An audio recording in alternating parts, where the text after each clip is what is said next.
Welcome to the 5th season of Cover Story with Stephanie Shonekan, a podcast where we explore the stories behind the song covers we love, with me, Stephanie Shonekan. We have a rich roster of songs and guests for you this season, and we're kicking it all off with a voice you're probably familiar with if you've ever made a morning commute in mid-Missouri. Darren Hellwege is the beloved Morning Edition host at KBIA, the NPR member station in Columbia, Missouri, where this podcast began. Darren's music taste is broad, ranging from classical music to R&B to rock and roll. And on this episode, he joined me to discuss Living After Midnight by Judas Priest. Judas Priest released the song in 1980, and it's an iconic track in the world of British rock and heavy metal. It's rugged, rebellious, and quite the diversion from the sweet records that came from the British invasion from groups like the Beatles and the Bee Gees. The Donnas released a cover of Living After Midnight in 2001. Their version came out just when women began making their own mark in the rock and roll music scene, which had previously been dominated by male artists. They tapped into the song's original rage, but gave it a more contemporary sound. In this episode, Darren and I explore the differences between the two versions of the song and how intensity and aggression in music aren't just for the guys. And as always, we'll both decide which version is best. Enjoy this episode of Cover Story with Stephanie Shonekan. This is such a delight to get to speak to a voice that I know so well. Darren Hellwege is our guest on this episode of Cover Story.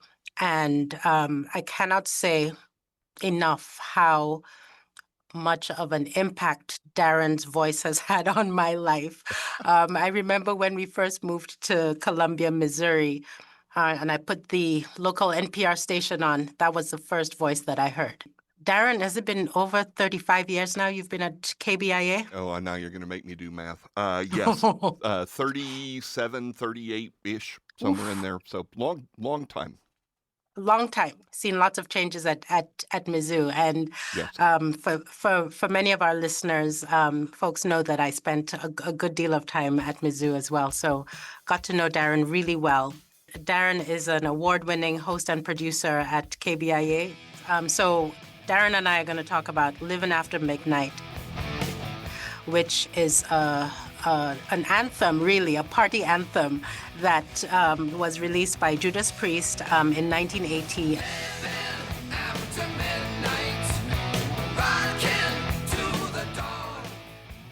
And then covered in 2001 by the Donnas.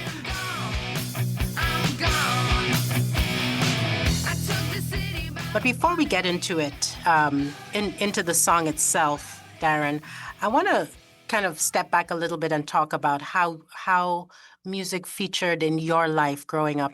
Well, I grew up around a lot of music. My parents were both singers and church choir, and my dad was in a barbershop chorus, and so there was always music around, and somewhat hippie music, but the way I always describe it when I talk about my parents is that they were more Peter, Paul, and Mary and John Denver hippies than they were Jefferson Airplane and Grateful Dead hippies. So it was that was the style of music that I kind of grew up with.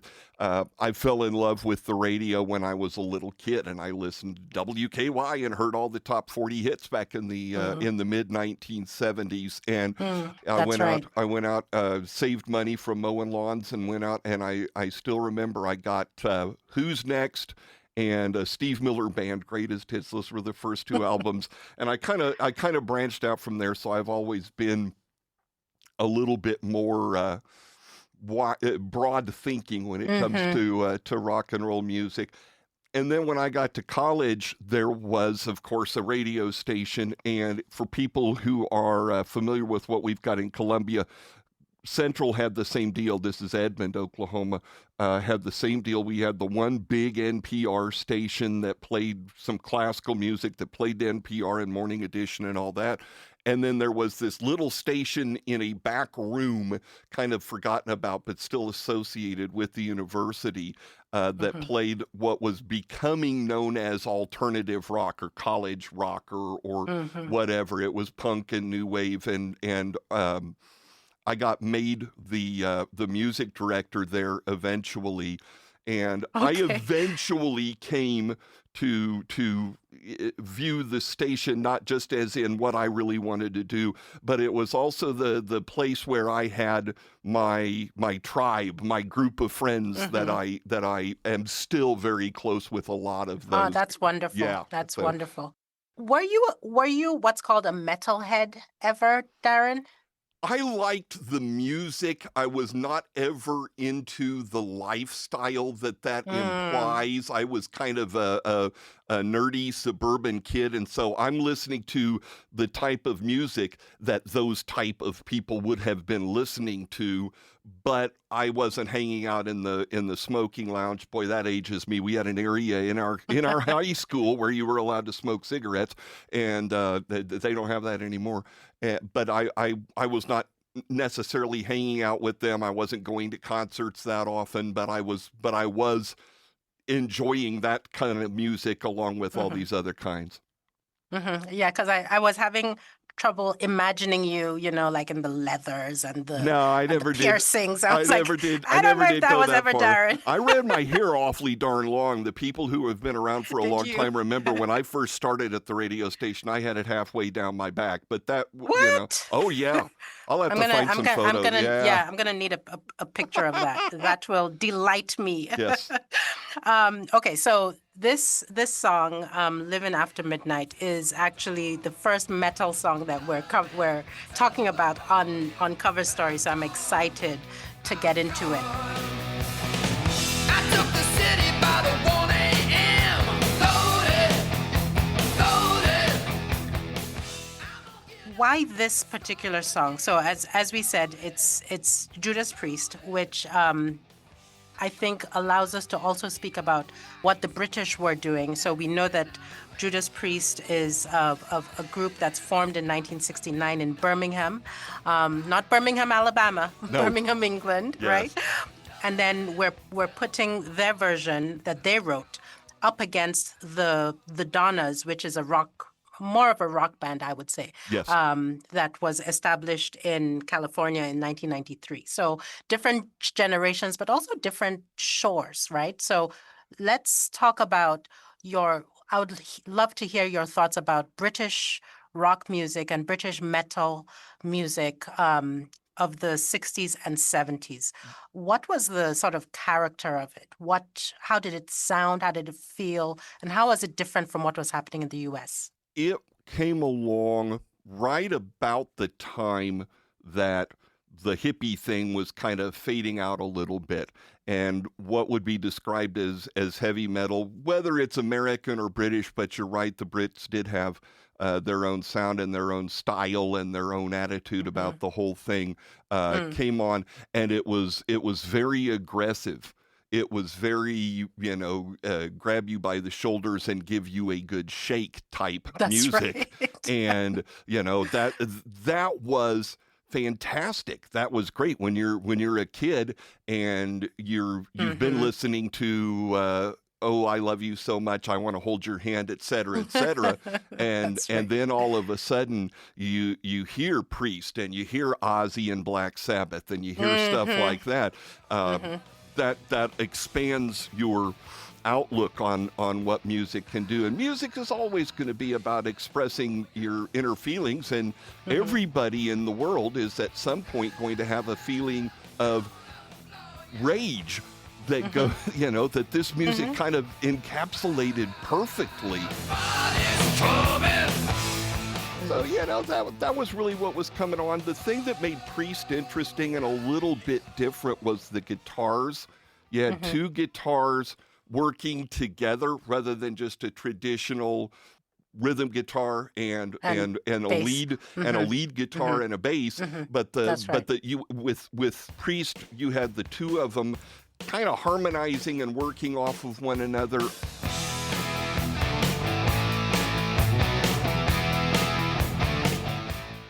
For people that are familiar with Thin Lizzy was another one that really kind of started that sound of getting two guitars just a little bit off of one another, harmonizing off of one another, countering with the tempos just a little bit.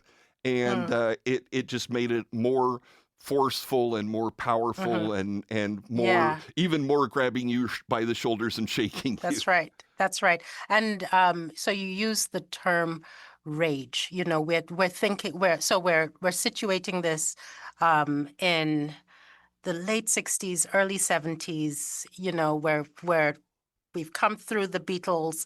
This is a completely different sound. And so for me, Black Sabbath is a little scary. You know, it's dense, it's ominous, you know, and then Judas Priest, which comes a little bit after Black Sabbath, is slightly lighter than Black Sabbath, but also, as you say, the guitars add this density and heaviness that I think adds to the rage of what is happening socially around the world at that time. Come alive in a neon light.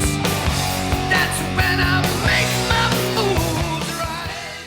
I can't tell you that the fact that you found it a little bit scary when you first heard it was the response that we not only expected, but loved when we got it from our parents. I mean, that is one of the goals when you are young and you're developing your music tastes, is that you've got to find something that makes your parents go, Darren, Michael, turn that crap down now. And if you got that, then you've accomplished your goal. Then you're a good teenager. That's right. Yes, exactly. Yes. So true, so true. All right, so Living After Midnight. What is that song about? What is it that makes this an anthem? Let's start with Judas Priest. It was either the stuff that we loved doing, or it was the stuff that 15, 16-year-old should not be doing, but was imagining and thinking about and thinking, wow, that would be so cool if I could stay out all night long and hang out with girls and get loaded and just, you know, and party our butts off. Loving till the morning. I'm gone. And, you know, and the fact is that once I reached the point where I was actually able to do those things, it wasn't quite as much fun as it seemed like when I was 15 and didn't do it. Right. But, you know, life's full of little disappointments like that. But that was the song that really just kind of, it had that driving, it's got a very driving beat, just na-na-na-na-na. And so it's a great car song. It's a song that deserves to be blasted out of a cassette deck in a Trans Am or whatever. I didn't have a Trans Am either, so... But in your imagination, in your imagination, that's right. And you know, that was what we did with music, was imagine all of the cool things that we were going to be able to do when we got grown up. And nobody ever did a song about I'm going to work in an office and I'm going to punch in. And no, we're going to party and we're you know, all of that and escape. That's yes, right. Exactly. Judas Priest definitely has and always did have, and it's certainly true in Living After Midnight, it was sexual. It was talking about sex. It was talking about, you know, we're going to have all these women. And Rob Halford, you know, he had that swagger and he had the leather Lead singer, stuff right? and the studs. We thought that was the pinnacle of, heterosexual, coolness. very Yes. cool, and all of this stuff. We didn't know about Rob Halford at the time. That's one of the things that makes this whole story a little bit ironic. For those that don't know, Rob Halford is quite gay, and we found that out later.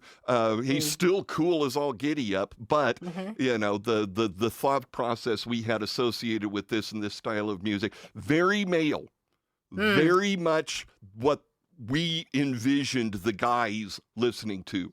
Very, very muscly and very That's right. macho. Yes, heck yes. Which makes it interesting that a group of girls then covered it, right? But I love but that. but Yes. before we get to the Donnas, the great thing about music and pop music is that there's a story it tells with just the instrumentation, and then there's a story that it tells with the words. And you're right, the words are very sexual, very much about we're going to stay up really late. Y'all can imagine what we're doing while we're up late, and we're going to keep it going. But then the music after the first few measures, right? That you've got the drums that start off, Yes. and then these guitars that you talked about, Darren, that drive through the whole song. So it just drives through, Yes. and continues on, and you're still breathing heavy at the end of the song. There's no pause for taking a breath. No. It just keeps going. No, All right, there's so- not a bridge where we're going to No, slow it down and no, do an no. acoustic part. No, that's not Judas Priest. No. There's other music to relax with. That's not what this is for. That's not what this is, yeah. British Steel was not to relax with. To score again. Loaded. I come alive in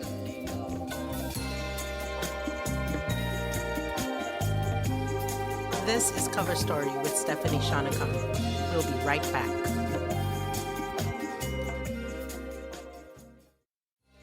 Looking for organically grown, chemical-free, ethically sourced coffee?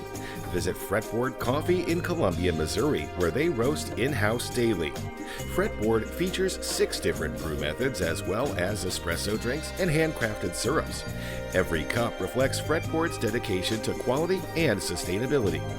Fretboard has the largest outdoor courtyard in Columbia, located at 1016 Artist Alley in the North Village Art District.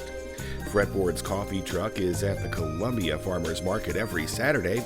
Bags of Fretboard coffee are available at Hy-Vee's, both Schnucks and Clover's markets. Fretboard Coffee, your local source for the perfect, responsibly crafted brew. Learn more at fretboardcoffee.com. This is Cover Story with Stephanie Shonekan. Let's get back to my conversation with Darren Hellwege about the British rock song Living After Midnight. So let's go to the Donnas. We've talked about how manly this song is. What do these young women do with the song, and how do they make it their own?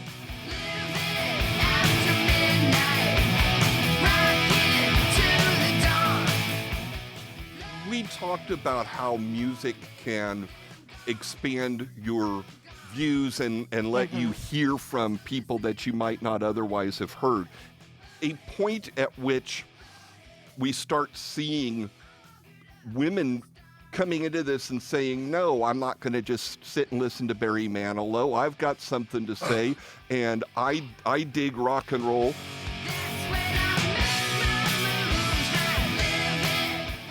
And even in the early days of punk, maybe even as much as or more than heavy metal, it wasn't just aggressive masculinity, it was misogynistic. I mean, the early days of punk, the women that were coming along then, and All Love in the World, the Polystyrene and X-Ray Specs and the Slits and some of those early punk bands, because you can just imagine some of the crap they had to go through just for being a woman and playing, punk rock. And then the stories that happen with the earliest days of good hard rock and roll, metal, whatever you want to call it, so much of that comes at the beginning from Runaways. Hmm. And we know the story of everything that the Runaways had to deal with back in the day. It's if you don't know, don't go look it up. It's an ugly story, and the fact that anybody came out of that halfway sane and still making cool music like Joan does and like Lita Ford does and those guys is remarkable. But that's starting to turn a little as the Donnas are. They actually formed when they were like kids, 14, 15 years old, 1993. something like that, out there in Palo Alto. And so they are entering a world where it's a little bit more acceptable to have Slightly. a little to have girls playing rock and roll music. And that rage that we talked about before with that music, here it Manifests is, only differently. Yeah. it's coming only it's coming from not just coming from girls and women, but expressing the things that they were unhappy about. And if you dig deeper into the Donnas catalog, they were playing stuff that was, on the one hand, almost like Priest or like, Black Sabbath or whatever. They were talking about sexual things and they were talking about their lives, but they were also talking about, you're not going to treat me like I'm nobody just because I'm a woman. And that's great. Yeah. And it was a way to dig into that core, whether it's rage, whether it's joy, whether it's whatever that music is expressing, and giving people that otherwise might not have had that chance, the chance to express that. The Donnas were able to take what had been that rage from young men from this, from the polluted early town, 70s. yes, from the dirty 70s, and turn it around. It sounds very contemporary for the time. It does. But it also had that rage, and it had that drive. And so what they do with this song is that they make it their own, but it's very much an echo of what the guys did in Absolutely. in 1970. Reflecting steel, loaded, ready to take on every deal. You can tell that even though it's doing a 180 turn because it's being sung by women, at the same time, that drive was there, and I feel like it was done with a lot of respect. There was To the original. And to the style of music and the kind of music that it came from. And the one part of the Donnas that I always turn back to when I think about that is Tori attacking the drums as if they had done something to make her family mad or something. Right.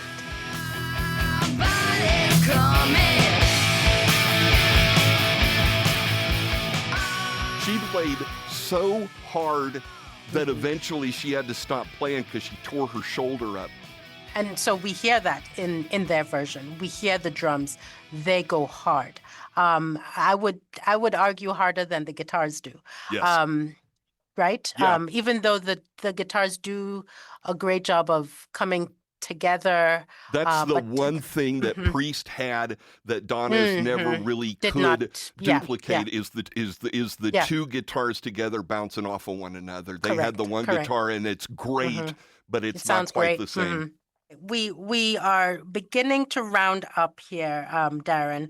I wonder if you could tell me what you think in terms of who does this better.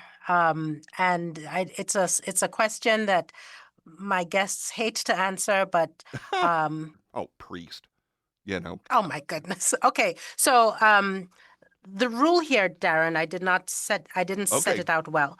There's a rule. You have to give me on a 1 to 100 spectrum. Oh, my. How much of that will you give Judas Priest, and will you save a little bit for the Donnas? Like what's the distribution here? maybe 60-40, maybe 70-30. Oh, that's generous. Okay. It's a different style. The Donnas, Judas Priest is very and very aggressive, and they're talking about having fun, but they're talking about having fun as with a swagger, like they're walking into a bar and everybody gets a little bit frightened. There's no fear. The Donnas did not induce fear. They really were having fun as they were singing about it, and that's I'm always for that. And so it wasn't quite as aggressive. It wasn't quite as angry. It was a little bit more fun. I think I'll take that 60-40. I think is what you said. Yeah. I'll go with that. I will and I'll probably flip it. For me, metal is too much for me. It is an interesting genre. For me, it's just too dense. It's too heavy, and I find myself really struggling with it. And so I really like the Donnas version because it lightens it up. It is a little bit more peppy. Yeah. It lightens it up, and it's I can find myself there. But Darren, I cannot thank you enough for coming on this show. I would be remiss if I didn't ask you to just give me a sentence or two about the importance of radio. Radio is what you grew up on, and public radio, of course, is really important. So if I could have the voice of Columbia tell me a little bit about what you think about the power of the radio. I talked about growing up discovering music on the radio, and the places I find on the radio now where I can do that, where I can discover new music, and some of it's blues, some of it's country, some of it's rock, is public radio. There's a station, the SoCal Sound in Los Angeles, that I love. I listen to them all the time. KEXP in Seattle, KUTX in Texas, and I've got to do a big shout out to XPN, WXPN in Philadelphia, which is the source of, for people here locally, KBIA has the HD radio thing, and KBIA 3 airs that style of music, the deep tracks, different styles mixed in together, and that originates in Philly with XPN. So, and there's a lot of other examples, but that's, I still love the ability to find cool music on the radio. Fantastic. Awesome. Well, thank you so much, Darren. It's been a wonderful. Gas. I love it.